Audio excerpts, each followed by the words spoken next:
So how one can introspect in themselves and just to find out like what are the skills set they have and how they can improve or polish their skills to go further in their life. What do you think about that? I think it's about. I feel there's a very simple principle to it. I always believe in surrounding myself by people who are smarter than me, but because it really pushes you to improve yourself a whole lot. So I'd say find a group of people who influence you or you think they're smarter than you.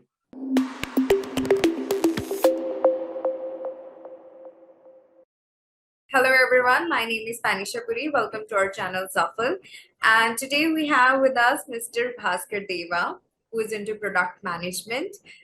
So let's talk more about product design, product antics, product innovation, and product development. Also about his journey that might be helpful for the students who are watching our show.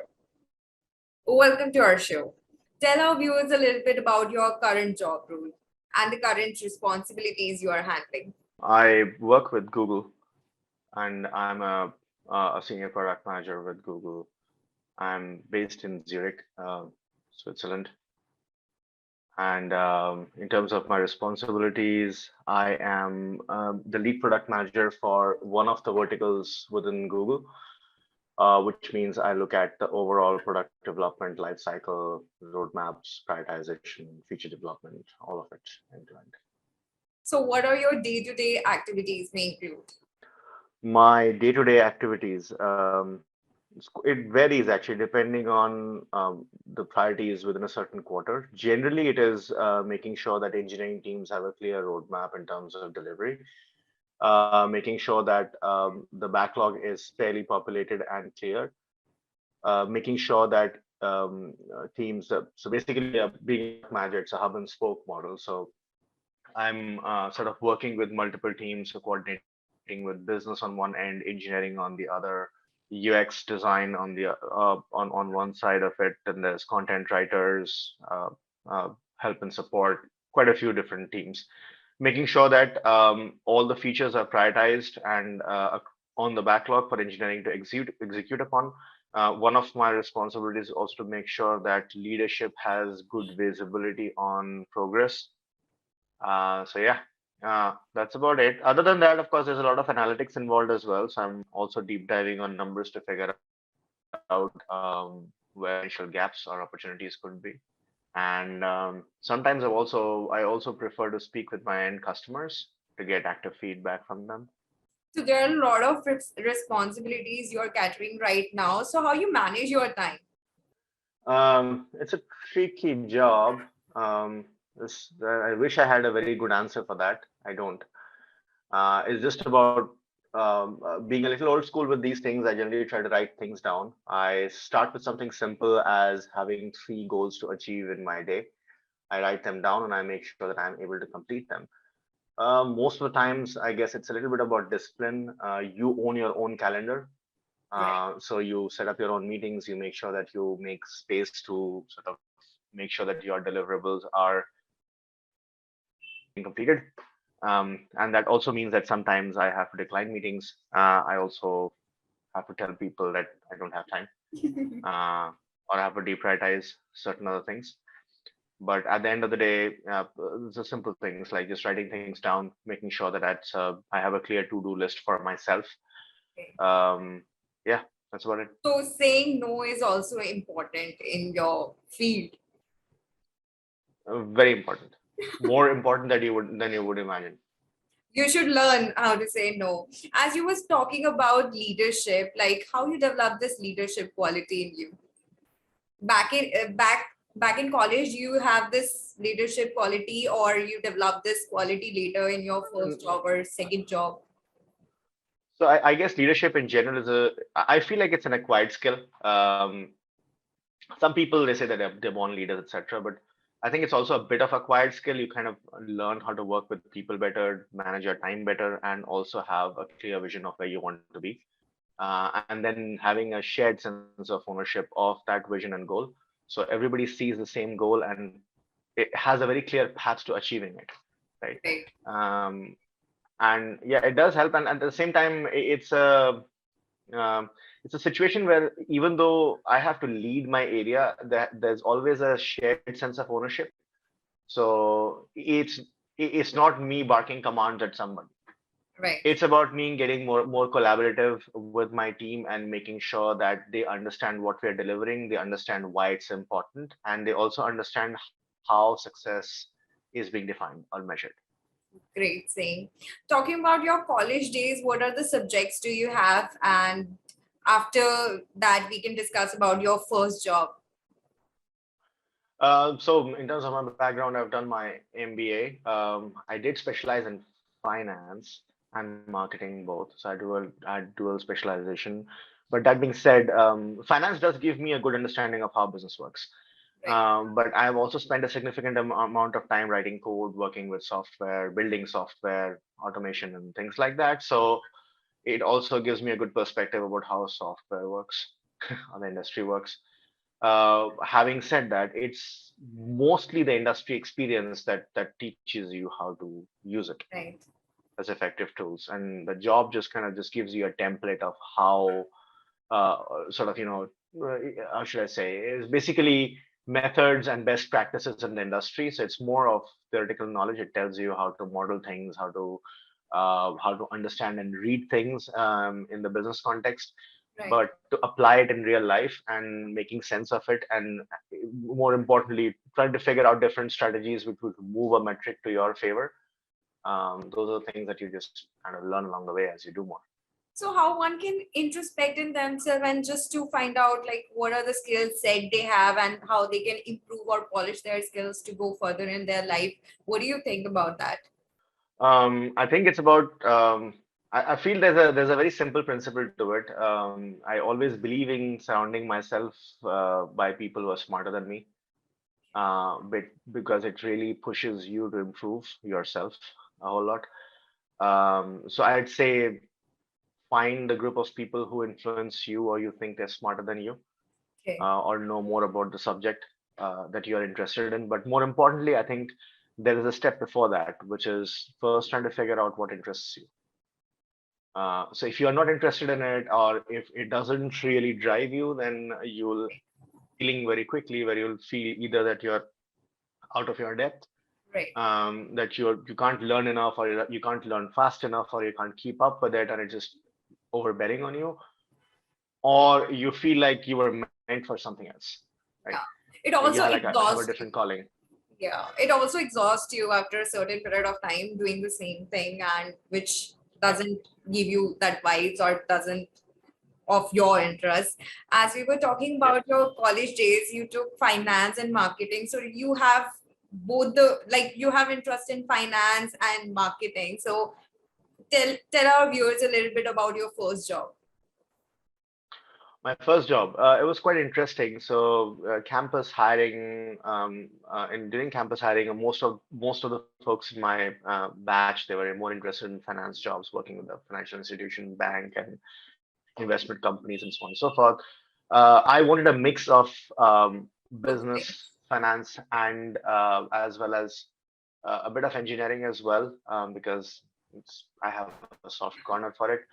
So I ended up working with a company which is Naukri.com, or well, it's All right. InfoEdge actually, and then better known as one of the better known brands that they own is Naukri.com. But I started off working for a brand that the company owns in InfoEdge, which is 99 Acres. I was one of the first product managers for that brand, and that was about the time when sort of the company was trying to re-envision the whole real estate online business. I spent about good 6 years there building 99 Acres. So how was your internship period back there? Yeah, internship was, like you said, a bit of a hit and trial, right? Because the company, for the company, you are a low cost asset who doesn't Yes. have enough experience. They will tend to throw you into the deep end of the pool and then expect you to swim your way back. Depending on what line of education you followed, where you studied from. Like for example, in MBA, for example, with it kind of trains you to work in high pressure scenarios with a lot of deliverables, a lot of subjects, a lot of exams and things like that, or presentations. It kind of does prepare you for an internship where you get to face that in real life, where someone is just barking commands at you and just telling you you should know how to figure this out, just read through those documents, or shadow somebody else and so on and so forth. The good thing about internship is that they often companies don't really expect a lot of output from you, because you're either they're not compensating a whole lot, you're just an intern who's going to be there for 3 months, so they don't expect you to be completely conversant with their culture, with their infrastructure, with their business, and the way they work. So you're just going to focus on a small part of it, which is the project that you take up for the next whatever 2 or 3 months, and then sort of so I guess use that time best, interact with people, try to understand, Right. speak with different types of people or different teams within the company. And I spoke with a lot of folks to figure out which of these functions really interest me, and try to figure out which are my interest areas. Okay. So how you initiate the conversation with the different team? It might be difficult for the students who are watching the show. So what was your strategy back then? How you initiate a conversation? I guess it's just about showing curiosity. So everybody wants to talk about their own space. If I ask you about your job, you will have a lot of inputs about it, Right. and you would be very curious to share it because you're living it every day. So it's like second nature, just like breathing. So if I walk up to you and I say, I'm really curious about what you do, and could you please help me understand how something works, and you'd be very happy to understand, explain it to me. Right. So generally, that's what I did. I would just walk up to a different team and I say, hey, I'm the intern. I'm working on XYZ project. I kind of, see you guys sort of working in this particular space. It's really interesting. Do you think we can talk about it, or, grab a cup of coffee and maybe talk about it for 10, 15 minutes? I'd really love to understand what you do, and, what your space looks like. So just walk me through what you're doing. I'm just trying to learn here. So and they find it, for students and interns, it's a low risk scenario because Yeah. these students and interns, you're not part of their 360 degrees appraisal, Right. right? So it's not like you're actively voting for them saying, I don't like this guy, or I don't like the work that he's doing, Yeah. right? So they're much more open to give you feedback, Right. and just be patient. There are times when people are very passionate about the space that they're working in. They tend to one, they tend to speak fast at times, and the other thing is they use a lot of technical terms which you may not understand. Right. And if you don't understand, you can always ask them, I'm so sorry, I didn't understand, maybe because I'm just new to this space. Can you explain to me what this term means? Right. And more often than not, they would explain it to you. Right. So ask Trying to questions. stay humble and patience is a key, to start or initiate a conversation or to build a relationship further, right? Totally. Great. I guess the keyword over here is just respect. Just be very respectful when you talk to new team members or different Thank you so teams. much. It's a compliment. um, Talking about your next job, like when was the time you decided that you want to switch, and what was the reason to switch? So I worked with Naukri for almost 6 years, and then at the time when I was trying to switch, I was really curious to move into a startup. And the reason I was trying to do that is because I wanted to really pace up my learning. Being in InfoEdge. InfoEdge generally is a larger. I mean, it was like a medium-sized company. It went public while I was working there, so it's a sizable company. But I just wanted to learn faster, like basically speed up the whole learning process. And I also wanted to try new things because being a product manager, I also wanted to experience other parts of the business and be involved in making those business decisions with the C-level executives. That was my motivation to move to a startup, which was 70 way back when. I worked there for a little over a year, so a year and a half, I guess. That's when I was trying to set up their entire online business. But I was tremendous learning. It was very high pressure job. I was in business meetings, in sales calls, and different levels. So I was working with the CFO, the CTO, Right. and so on and so forth. So I guess the involvement was very high, but the deliverables are also extremely challenging. Like It was working good with learning. startup is a decision people usually don't make, like because they think like they go for a brand, were well established, and from a Naukri.com you switched to a startup. Is there any fear in your mind like this startup will work or not, and what will I do? Or you are just confident about your skills that I will get another job? Or what was the reason to, join a startup back then? I mean, see, the thing is, generally startups when they're funded, if you have received a few rounds of funding, I mean, you do your research to figure out that they are funded well enough, which means your job and your career is sort of secured for the next couple of years, and you're joining them for the ride, right? So you learn along the way, you make mistakes, and in startups they allow you to make a lot more mistakes and recover from it. And I guess that's the most important thing, right? So you also know that if the startup takes off, then you may stick around for longer. And if you find your right spot, because if you're joining early on in the whole process and the growth story of a startup, then you get to be one of the more important people within the Right. company as the company grows, right? And if it doesn't, well, it doesn't. You had your share of learning, and you should know when to call it quits and move on, right? So the point I'm trying to make is that uh, you are in the driver's seat, so you get to decide when that time is, and don't let the companies decide that for you, Right. right? Great. True. Do your research well before moving to a different company. Make Important. sure that you fully understand how you are being measured in terms of success and failure, and whether that aligns with what you want to learn and sort of grow as a skill set. Is there any specific thing, like for example, you have to stick to a particular domain and you just need to stick to your particular key focus areas, or do you just need to explore all of the things to get success? What do you think?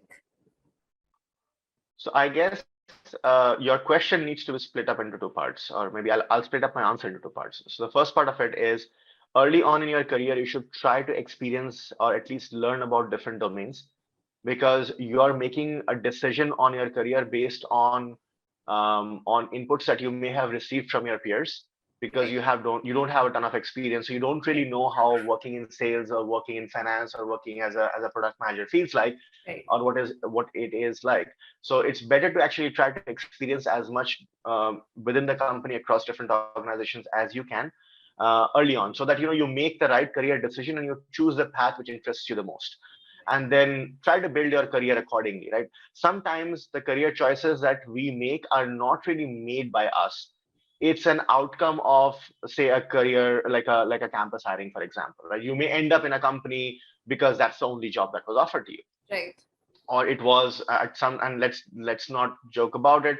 If a company is offering you a better salary, so if you, in most cases, students would say, if I'm getting an X amount of money from the company where I actually want to work because the profile looks very interesting, versus this other B company or the bank which is offering me like 30% more salary, Right.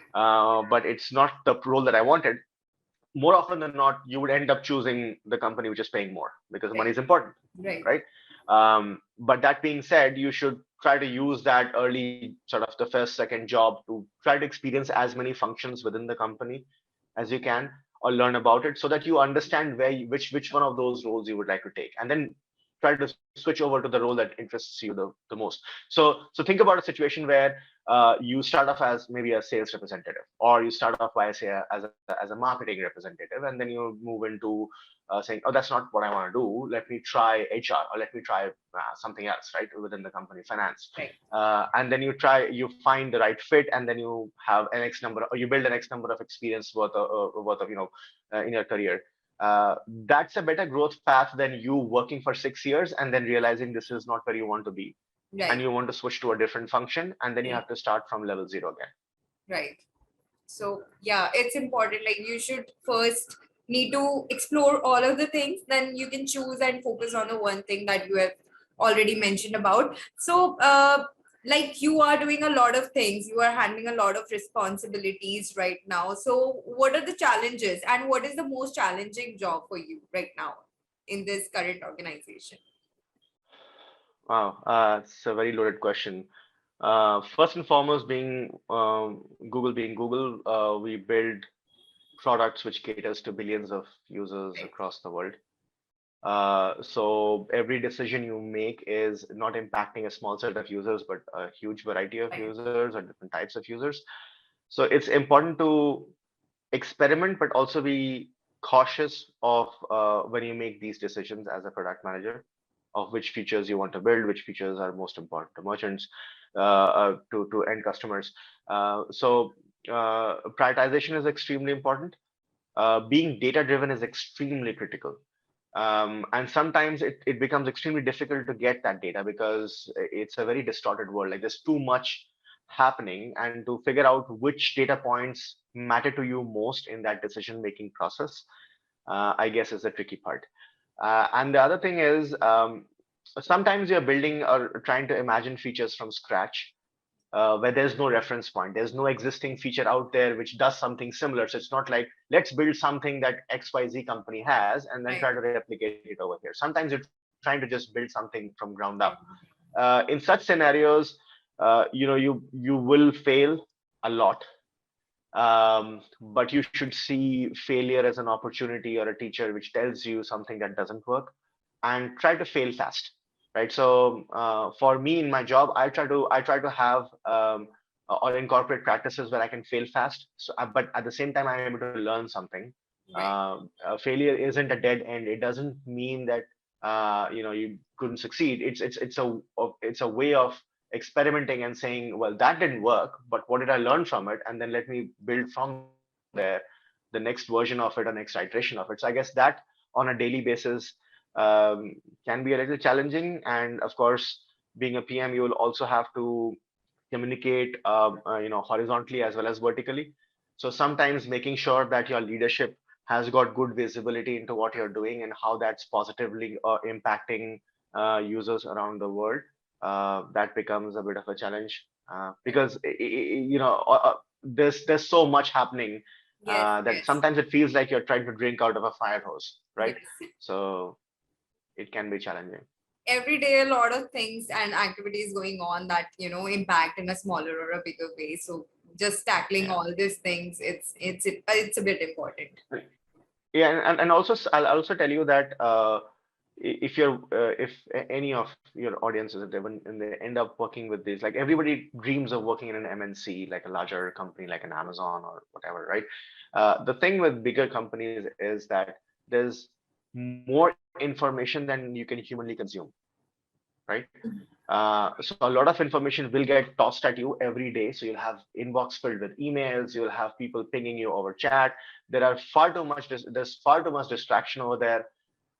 There's way too much information. So sometimes it could feel very overwhelming to do your job effectively while trying to absorb all the information that is getting tossed at you, Great. right? Yeah. And you have to decide which one is important and which one is not. So which one goes to trash and which one gets marked as important. So my experience is that generally all these companies have a very structured way of onboarding people. So whether that's experienced or new Precious. joinees with little to no experience, there's a very structured onboarding form. So just play along, learn along the way, ask questions. All right. Don't assume that either you know it or there's this pressure always, or you feel hesitant saying that should I be asking that question? Like, am Yes. I going to appear stupid if I ask that question? Like, Right. it looks like everybody knows the answer to that question. It's like I'm the only one who doesn't know the answer to the question, but you're also the only one who's new in the company or most likely in that group. So it's fair to just go up and say, I don't understand what this means. Could you please help me understand this better? Right? They do have structured onboarding programs. Follow the program, make notes, learn as much as you can along the way before you start Asking applying questions it. and making notes are very important, and they go hand in hand when you are Yeah. working with the big brands. That's important. So, what are the skill sets required in your field? Like, some soft skills are definitely there. What are the other technical skills required? I think in terms of technical skills, you just need to understand how technology works in general, because a majority of your time for product managers, you'll end up spending with engineers a whole lot. So you'll be involved in a lot of technical discussions. So it's important to understand. So you're not required to be sitting and coding with them, but at the same time, when they're building features, they will talk a language, you speak a language which a lot of people may not understand on an everyday basis, but you're expected to understand and make sense of it. At the same time, you're also expected to know when to push back. If you don't understand that world or the engineering side of things, then you don't know when to push back and when to challenge them, right? Right. Uh, so sometimes it's one of those things where, oh, it's just technically too complex, right? Don't so it's if you have an answer like that or a response like that, I would generally push back and say, can you please explain to me? Try me. Explain to me how that works, and let me see if I can understand that or not. If not, then I'll ask more questions. More often than not, I'll understand it. So you have to have a little bit of technical skill to get started with, or some experience working with engineering teams. The other skills that will help is more and more engineering teams nowadays would follow agile practices or basic project management skills, right? So maybe a project management course would help you function better in the Right. space, because it will help you understand how engineering teams are supposed to work, or what best practices are in the industry, or set up the established best practice in the industry. uh, it will help you get up to speed quickly, because otherwise you wouldn't understand how engineering teams are functioning, what ceremonies they like, what sprint ceremonies they follow. So you'll be scratching your head for the most part in the initial phases. Um, yeah, so that's that. What else? Some analytic skills would help. If you know analytics, that would be extremely helpful, because most of the decisions will be based on. What if you don't understand a particular thing, like you do research after that, or you just take help from the others? How you just tackle the situation? So it's a little bit of both. So I try to do some preliminary research to figure out numbers, or if there's any established pattern in the industry which I could use as a base to understand something. And then I take it to my team, or that could be engineering, or UX, UI, whoever, or my peers, uh, for help. But you definitely do your groundwork first. Understand just that area before you take. Basically, you can't expect somebody else to make your problem or accept your problem as their own problem and try to Right. solve it without having enough information, and they feel like you're just offloading stuff to them and trying to get answers from people without really Right. doing any heavy lifting of your Right. So you just need to do your homework first. own. Definitely, you should know your subject well. Yes. So, how it's like working abroad and how it is different from working abroad and working in India. A lot of similarities, a lot of differences. I'd say, as you move to, but in India, actually, we don't really have established.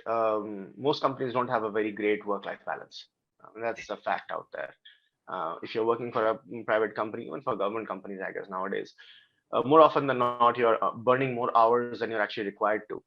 And there's a ton of work pressure, which I guess initially is good, I suppose. But when you move abroad and you sort of also have a little bit of more experience, you realize that in these developed countries, it's very important to have a good work-life balance. That the companies actually actively work to give you a good work-life balance, because they understand that you can't be productive if you're always trying to burn the candle on both ends. So I guess that's a big difference. The other thing I would say in general is, I guess, the quality of life in general in developed countries is slightly better. So you'll probably have a little bit of more free time than you had in India. Definitely look for they definitely look for experienced candidates. So most positions uh, in these countries, like developed countries, they require the companies, like the government requires the companies to explain to them why they can't hire someone locally with a similar skill set, and why do they have to hire someone from India or some other country. Right. So it is a bit of a challenge, because then they have to justify and build a case. In my case, for example, um, the company had to do something similar, but then they would say that, hey, we can't find someone who has similar experience working on e-commerce platforms and building these sort of online services with 12 or more years of experience working as a PM, Right. right? And then if you try to hire someone, we wouldn't find enough people over here. So so experience does help. So over a period of time, it will help. What also helps is if you've worked with MNCs previously. Um, And that helps a lot because you're exposed to a certain way of working where you're used to working in this multicultural environment. So it's not about you working with people coming from different states in India. It's also about people speaking a different language and coming from a different part of the world. Right. And that introduces a very different dynamic in how you function. And that, I guess, that requires a little bit of, like, you just basically, it's an acquired skill. You'll just learn it over time, Right. how to organize yourself, especially if you have to, in most of the more often than not, in multinational companies, when you work with multinational companies, you'll have exposure working on programs which are spanning across different time zones, different teams across the world. And all that experience really helps to translate and sort of, give you an edge when you're trying to look for a job abroad. One last question I would like to ask, like, what is your mantra of success? What is my mantra of success? I guess self-evaluation is important. So every time I find some time, I try to take time off just to figure out if I'm doing the right things, if this is what I want to do in life, and also make sure that my priorities are very clear in my head, um, and that aligns with what I'm trying to achieve in my career. So, and also then translating them into something which is actionable. So for example, I will have an action plan for what I want to do in my workplace, in the work front, and I will also have a different set of priorities on the personal front, saying, hey, I want to acquire a new skill. Let me sign up for a new course. Like, for example, last year I was in a program I completed a certification program from IIM in India.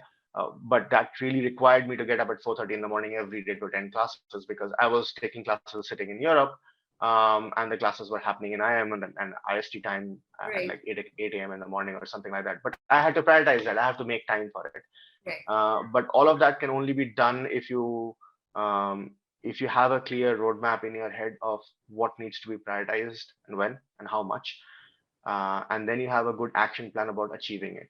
Like, for example, right now I know that I have to do X number of things at workplace to Right. improve my efficacy, but I also know that I have to learn a new language, for example, right? So I have to somehow figure out a time Right. when I can dedicate and sort of take classes, etc. So make sure that you have those priorities. Nobody else will do it for you. You can have the best manager in the world to help you succeed in life, but remember that that manager's job is confined from 10 a.m. in the morning to 5 a.m. in the evening. Right. And 100% of that time is not trying to make you better or to help you succeed. He's going to do that for himself as well. Right. So if you can't, he won't prioritize your success and your career until unless you are prioritizing it for yourself. You have to make a room for yourself, for your success. You have to make a room in Right. your schedule so that that will be helpful. Thank you so much for joining us, and sharing your insights with us. That might be helpful for the students who are watching our show. And if they apply all your mantras in their life, they might get success in their life too. Thank you so much for joining us. Thanks a lot. And I wish all the viewers a very, very pleasant day and all the best. Thank you so much.